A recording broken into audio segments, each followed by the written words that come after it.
স্বাগত ডিবিসি সংবাদে আপনাদের সাথে আছি আমি সুনন্দা রায় চৌধুরী। আর জানাবো খবরের বিস্তারিত। বাংলাদেশে ইসলামী চরমপন্থা আসবে না স্পষ্ট জানিয়ে দিলেন অন্তর্বর্তী সরকারের প্রধান উপদেষ্টা ডক্টর মোহাম্মদ ইউনূস। ব্রিটিশ সাময়িকী দ্য ইকোনমিস্টকে দেয়া সাক্ষাৎকারে তিনি কথা বলেন। শুক্রবার ওই সাক্ষাৎকারের ভিডিও প্রকাশ করা হয়। ধর্মের বিষয়ে বাংলাদেশের তরুণরা খুবই পক্ষপাতহীন উল্লেখ করে তিনি বলেন, তরুণরা দেশকে নতুন করে গড়তে চান। ডক্টর ইউনূসের সাক্ষাৎকার নেন ইকোনমিস্টের বিদেশ বিষয়ক সম্পাদক প্যাট্রিক ফলিস। জানতে চান বাংলাদেশ ইসলামী চরমপন্থা ফিরে আসার ঝুঁকি রয়েছে কিনা, বাংলাদেশে এমন কিছু ঘটতে যাচ্ছে কিনা। জবাবে প্রধান উপদেষ্টা আশ্বস্ত করে বলেন, তরুণরা শক্তিশালী সাম্প্রতিক গণ অভ্যুত্থানের একটি উদাহরণ বলে উল্লেখ করেন সরকার প্রধান। এদিকে 2024 সালে ইকোনমিস্টের বর্ষসেরা দেশ নির্বাচিত হয়েছে বাংলাদেশ।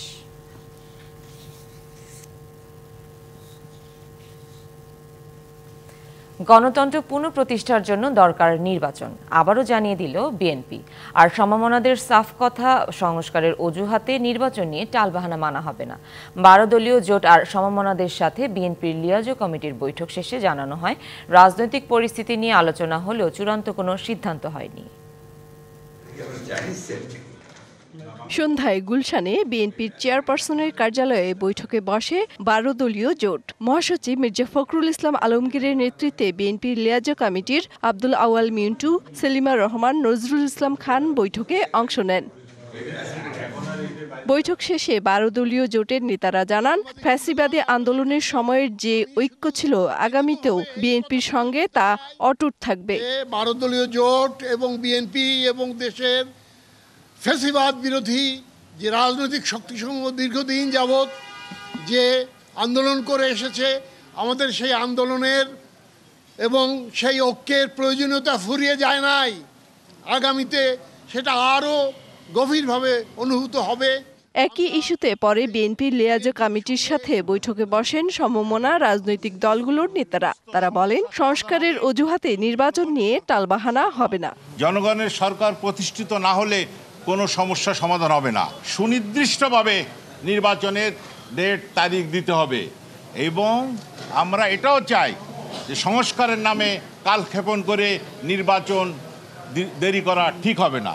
দলগুলোর সাথে বৈঠক শেষে বিএনপি লিয়াজো কমিটির প্রধান নজরুল ইসলাম খান জানান, যতদিন জনগণের ভোটের অধিকার নিশ্চিত না হচ্ছে ততদিন দেশে গণতন্ত্র প্রতিষ্ঠিত হবে না। ফ্যাসিবাদের পতন হয়েছে কিন্তু গণতন্ত্র পুনঃপ্রতিষ্ঠা হয় নাই।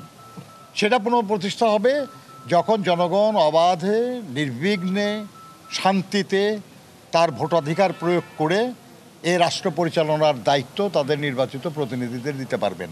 বিদ্যমান রাজনৈতিক পরিস্থিতি নিয়ে আলোচনা হলেও কোনো চূড়ান্ত সিদ্ধান্ত হয়নি এই বৈঠকে, জানান নজরুল ইসলাম খান। কোনো সিদ্ধান্ত আমরা এভাবে করি নাই। মেহের মনি, ডিবিসি নিউজ, ঢাকা। রাজধানীর গ্রিন লাইফ মেডিকেল কলেজ হাসপাতালে চিকিৎসকের অবহেলায় মোশাররফ হোসেন নামের এক রোগীর মৃত্যু হয়েছে বলে অভিযোগ তার স্বজনদের। রাতে এই ঘটনার বিচারের দাবিতে বিক্ষোভ করেছেন তারা। এদিকে এই ঘটনায় অভিযোগ পেলে তদন্ত করা হবে বলে জানিয়েছেন পুলিশ। শনিবার দুপুরে গ্রিন লাইফ হাসপাতালে বাইপাস সার্জারি করাতে আসেন হৃদরোগে আক্রান্ত মোশাররফ হোসেন। স্বজনরা বলছেন, মোশাররফের সার্জারি করার কথা ছিল জাতীয় রোগ ইনস্টিটিউটের বিভাগীয় প্রধান মঞ্জুরুল ইসলামের, কিন্তু তার পরিবর্তে অস্ত্রোপচার করেন অন্য এক চিকিৎসক। অধ্যাপক ডাক্তার মঞ্জুরুল আলমের মাধ্যমে অপারেশন করার কথা ছিল, উনি আসে নাই। যখন আমার বাবাকে অপারেশন থিয়েটারে নিয়ে গেল, তার অ্যাসিস্ট্যান্ট এবং তার মেডিকেল আরও যারা ছিল তাদের মাধ্যমে তারা অপারেশন কাজ চালাইছে। তারা অপারেশন জানাইছে সাকসেসফুল। তার 15 থেকে 20 মিনিট পরে যায় বলতেছে আমার বাবার পালস টালস কিছুই, প্রেশার কিছু উঠতেছে না। রাতে মোশাররফের মৃত্যু হলে চিকিৎসকের বিচারের দাবিতে বিক্ষোভ করেন স্বজনরা। তাদের দাবি, অর্থের প্রলোভন দেখিয়ে ঘটনার ধামাচাপা দেওয়ার চেষ্টা করছে হাসপাতাল কর্তৃপক্ষ। যদিও এই ঘটনায় হাসপাতালের বক্তব্য পাওয়া যায়নি। মঞ্জুরুল আলম স্যার আমাকে আর কি আমার পড়ালেখার খরচ 5 বছর পড়ালেখা শেষে গ্রিন লাইফ উনি আমার জব দিয়ে দিবে, এটা স্যার আমার অফার করছেন। পরে ঘটনাস্থলে গিয়ে পরিস্থিতি শান্ত করে পুলিশ। ওনাদের অভিযোগের ভিত্তিতে আমরা লফুল অ্যাকশন নিই। কর্তৃপক্ষের সাথে আমরা তো আসলে কথা বলতে পারি নাই, এখন পর্যন্ত সেরকম কোনো কর্তৃপক্ষ আমি পাই না। আমি যার সাথে কথা বললাম। কয়েকদিন আগেও হাসপাতালটিতে ভুল চিকিৎসায় আরেক রোগীর মৃত্যুর অভিযোগ করে তার পরিবারের সদস্যরা। মেহের মনি, ডিবিসি নিউজ, ঢাকা। ভালো লোকেশনে খালি জমি দেখলেই দেরি না করে সেখানে তুলে দেয়া হতো প্রাচীর।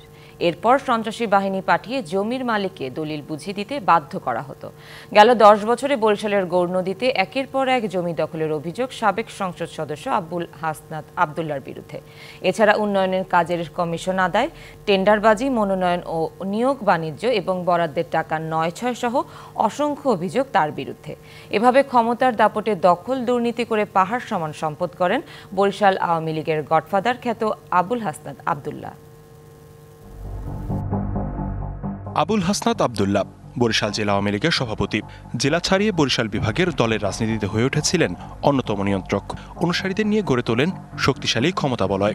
আবুল হাসনাত আবদুল্লাহ সাবেক প্রধানমন্ত্রী শেখ হাসিনার ফুফাতো ভাই হওয়ায় তাকে বরিশাল আওয়ামী লীগের রাজনীতির অভিভাবক হিসেবে প্রচার করতেন তার সমর্থকরা। দলীয় কমিটি ও স্থানীয় সরকার নির্বাচনে মনোনয়ন বাণিজ্য, উন্নয়ন কাজের কমিশন আদায় এবং নির্বিচারে জমি দখলের অভিযোগ তার বিরুদ্ধে। তার অনিয়ম নিয়ে সাধারণ মানুষের পাশাপাশি গণমাধ্যমও সংবাদ প্রকাশে ভয় পেত। প্রভাবশালী এই আওয়ামী লীগ নেতা সর্বপ্রথম সংসদ সদস্য নির্বাচিত হন ১৯৯১ সালে। ১৯৯৬ থেকে ২০০১ সাল পর্যন্ত ছিলেন জাতীয় সংসদের চিফ হুইপ। ২০০৮ নির্বাচনে অংশ না নিলেও ২০১৪ থেকে ২৪ পর্যন্ত টানা ৩ বার সংসদ সদস্য ছিলেন আবুল হাসনাত আবদুল্লাহ। তিনি বেশি বেপরোয়া হয়ে ওঠেন গত 10 বছরে। উন্নয়ন থেকে সরে দখল বাণিজ্যে বেশি মনোযোগী হন এই নেতা। অনৈতিক এসব কর্মকাণ্ড বাস্তবায়নে হাসনাতের ছিল 10 থেকে 12 জন ক্যাডার। এই বাহিনীর ভয়ে তটস্থ থাকতেন গৌরনদীবাসী। সে আমারে গুম করতে চাইছে, সে আমারে ভয় দেখাইছে যে বেটা পুরো কথা না বলিয়া তুই এখান থেকে দেশান্তর হয় না, তোরে বস্তা বইরে নিয়ে যাবো। ওনার উপর দিয়া কথা কওয়ার মতো এই দক্ষিণ অঞ্চলে কেউ নেই। আমি সাধারণ মানুষ, আমি ভয়তে কথা বলিনি। বরিশাল ঢাকা মহাসড়কের পাশে গৌরনদীর দক্ষিণ পালরিতে বসতবাড়ির জমির দলিল করে দিতে চাপ দেন হাসনাত। রাজি না হওয়ায় এক পর্যায়ে ক্যাডার দিয়ে বসতভিটার চারপাশে প্রাচীর তোলেন। রিকশা গ্যারেজের মিস্ত্রি নূর মোহাম্মদের 1 একর 48%, উত্তর বিজয়পুরে 2 হিন্দু পরিবারের 70%, এক চিকিৎসকের 10% সহ একরের পর একর জমি দখল করে প্রাচীরে আটকে রাখেন প্রভাবশালী এই আওয়ামী লীগ নেতা। তার সীমাহীন দাপটে নামমাত্র মূল্যে জমি লিখে দিতে বাধ্য হন অনেকেই। জায়গাটা আগে তারা বাউন্ডারি দিচ্ছে, পরে আমি জিজ্ঞেলাম কে নিচ্ছে, আবুল হাসনাত আবদুল্লাহ। আমার দেওয়ার কথা 30 লক্ষ, আমি টাকা 16 লক্ষ আমার নামে আইছে, কিন্তু আমি পাইছি 12 লক্ষ। আবুল হাসনাত আবদুল্লাহ 87% সম্পত্তি ক্রয় করছে 3 পক্ষ থেকে, কিন্তু উনি বাউন্ডারি দিছিল 148% সম্পত্তি। পুষ্কুনি দেয়া নিজের সেই আইয়া ভরাট করিয়ে ফেলাইছে। এছাড়া গৌরনদী মুক্তিযোদ্ধা স্মৃতি পাঠাগারের নাম করে অন্যের 30% জমি হাসনাতের নামে রেকর্ড করিয়ে নেওয়ার অভিযোগ রয়েছে। দুর্নীতি দখলে হু করে বাড়তে থাকে আবুল হাসনাত আবদুল্লাহ সম্পদ। 2014 নির্বাচনের হলফনামা অনুযায়ী তার আয় ছিল 25,44,000 টাকা, যা 2024-এ বেড়ে দাঁড়ায় 4,17,00,000 টাকা। বারে স্থাবর অস্থাবর সম্পদও। 10ম জাতীয় সংসদ নির্বাচনে স্থাবর সম্পদ ছিল 1,12,00,000 টাকার, যা দ্বাদশ নির্বাচনে বেড়ে দাঁড়ায় 1,80,00,000। একইভাবে অস্থাবর সম্পদ 10 বছরে 1,44,00,000 থেকে বেড়ে হয় 33,05,00,000 টাকা। হলফনামা অনুযায়ী 10 বছরে আবুল হাসনাত আবদুল্লাহর সম্পদ বেড়েছে কয়েক গুণ, যদিও প্রকৃত সম্পদের পরিমাণ আরও অনেক গুণ বেশি বলছেন সংশ্লিষ্টরা। নির্বাচন কমিশন এবং দুদকের একটি টিম নিয়ে এটা তদন্ত করা উচিত, এবং তদন্ত করে কোথা তার প্রকৃত আয়ের উৎসটা কী এবং আয়ের যে বিবরণীটা এটা কতটুকু যৌক্তিক, এগুলি কিন্তু দেওয়া উচিত। কারণ একজন সংসদ সদস্য যিনি নির্বাচিত হবেন, তিনি যদি তার ওই জায়গাটায় শুধু স্বচ্ছতা এবং জবাবদিহিতা না থাকে, তাহলে নির্বাচিত হওয়ার পরে জনগণের জন্য উনি কী করতে পারবেন। এসব অপকর্মের দায়ে আবুল হাসনাত আবদুল্লাহর সুষ্ঠু বিচার দাবি টিআইবির। যারা এই ধরনের অপরাধ করে, জমি দখল করে, জনগণের ক্ষতি করে, তাদের শাস্তির আওতায় আনতে হবে। 5ই আগস্ট আওয়ামী লীগ সরকারের পতনের পর থেকেই আত্মগোপনে এই প্রভাবশালী নেতা ক্ষমতার দাপটে যারা দখল বাণিজ্য চালিয়েছে, জনগণের টাকা যারা আত্মসাৎ করেছে, তাদের দ্রুত আইনের আওতায় আনার দাবি বরিশাল 1 আসনের বাসিন্দাদের। DBC news desk. মিয়ানমারের রাখাইন রাজ্যে বাংলাদেশ লগা পুরো সীমান্ত এখন নিয়ন্ত্রণ প্রতিষ্ঠা করেছে বিদ্রোহী গোষ্ঠী আরাকান আর্মি। রাজ্যটির পূর্ণ নিয়ন্ত্রণ নিতে সরকারি বাহিনীর সাথে তীব্র সংঘাত চলছে। এমন পরিস্থিতিতে বেড়েছে রোহিঙ্গা অনুপ্রবেশের ঝুঁকি। এই অবস্থায় আগে থেকেই নজরদারির প্রয়োজন বলছে নিরাপত্তা বিশ্লেষকরা। মিয়ানমারের রাখাইন রাজ্যের নিয়ন্ত্রণ নিয়ে বিদ্রোহী গোষ্ঠী আরাকান আর্মি ও সরকারি জান্তা বাহিনীর মধ্যে চলছে ব্যাপক যুদ্ধ। তবে এই লড়াইয়ে একের পর এক জয়ের মুখ দেখছে আরাকান আর্মি। গেল এক বছরে রাজ্যটি 17টি শহরের মধ্যে 13টি নিজেদের নিয়ন্ত্রণে নিয়েছে আরাকান আর্মি। দখলে নিয়েছে বাংলাদেশের সীমান্তবর্তী মংডু, বুচিডং এবং চীন প্রদেশের পালেতোয়া শহর। এতে বাংলাদেশ সীমান্ত লাগোয়া মিয়ানমারের 270 কিলোমিটারের বেশি এলাকা এখন আরাকান আর্মির দখলে। দুই পক্ষের এই সংঘাত সংঘর্ষে বিপাকে রোহিঙ্গারা। এতদিন তাদের ওপর নির্যাতন চালিয়েছে জান্তা বাহিনী, আর এখন নিপীড়িত হচ্ছে আরাকান আর্মির হাতে। এছাড়া চলমান সংঘাতে সীমান্তের ওপারে ভারী মর্টারশেলের বিস্ফোরণ ও গোলাগুলিতে আতঙ্কে টেকনাফের বাসিন্দারা। এমন পরিস্থিতিতে বেড়েছে রোহিঙ্গা অনুপ্রবেশের ঝুঁকি। এমন শব্দ হয় যে আমরা ঘুম থেকে আচমকে উঠি, আমাদের বাড়িঘর কেঁপে উঠে। যেভাবে আবারও নতুন করে মায়ানমার থেকে মংডু শহর থেকে তাড়িয়ে দেওয়া হচ্ছে, রোহিঙ্গারা আবারও অনুপ্রবেশ করতেছে বাংলাদেশ সীমান্ত দিয়ে, সেটি লক্ষ্য হচ্ছে। মায়ানমার সীমান্ত দিয়ে বাংলাদেশে রোহিঙ্গারা বারবার অনুপ্রবেশ করে যাচ্ছে। ক্যাম্পে আশ্রয় নেওয়া রোহিঙ্গারা বলছেন সংঘাতের কারণে প্রত্যাবাসন প্রক্রিয়া জটিল হচ্ছে। সীমান্তের বিভিন্ন পয়েন্ট দিয়ে গেল কয়েক মাসে 80,000-এর বেশি রোহিঙ্গা পালিয়ে এসেছে বলে জানান রোহিঙ্গা সংগঠনের নেতারা। জান বাঁচে বললা তারা বাংলা দায়িত্ব স্যার 2024-এর মাঝে পয়লা 50,000 পর্যন্ত আছে। এখন আর পদ্মতাপ অনুপ্রবেশের ঝুঁকি ঠেকাতে আগেভাগেই সীমান্তে আইন শৃঙ্খলা বাহিনীর নজরদারি প্রয়োজন বলছেন নিরাপত্তা বিশ্লেষকরা। রোহিঙ্গারা কিভাবে সেখানে তাদের রিপারকাশন হয়, তাদের প্রতিক্রিয়া কি হয়, আরাকান আর্মির সাথে মারামারির থেকে উদ্ভূত পরিস্থিতি কিভাবে তাদেরকে প্রভাবিত করে, সেটা বাংলাদেশের উপরে এক ধরনের ঝুঁকি সবসময় রাখবে। সীমান্তে আমাদের নজরদারি অবশ্যই বাড়াতে হবে। অনুপ্রবেশ ঠেকাতে তৎপর হবে কর্তৃপক্ষ, এমনটাই চাওয়া সীমান্তবর্তী মানুষের। DBC news desk. প্রিপেড মিটারের অতিরিক্ত বিদ্যুৎ বিলে নাভিশ্বাস ওঠার উপক্রম বরিশালের গ্রাহকদের। তাদের অভিযোগ, ডিমান্ড চার্জ, মিটার ভাড়া সহ নানা অজুহাতে পকেট কাটা হচ্ছে।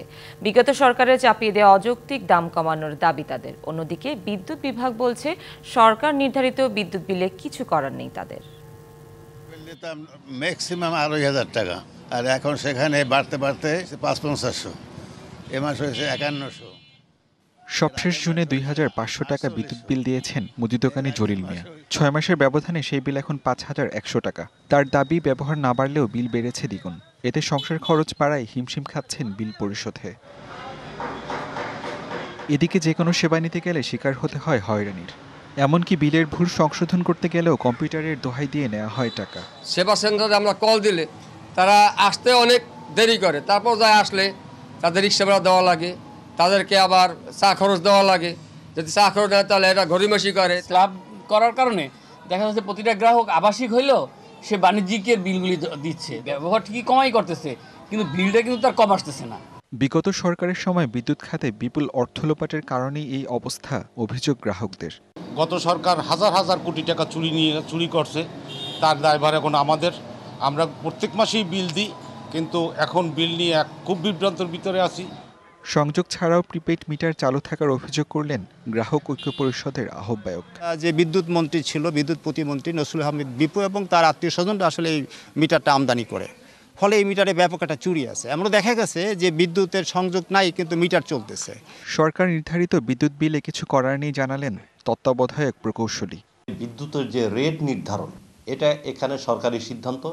এটা বাংলাদেশ এনার্জি রেগুলেটরি কমিশন, ওখান থেকে সে নির্ধারিত হয়।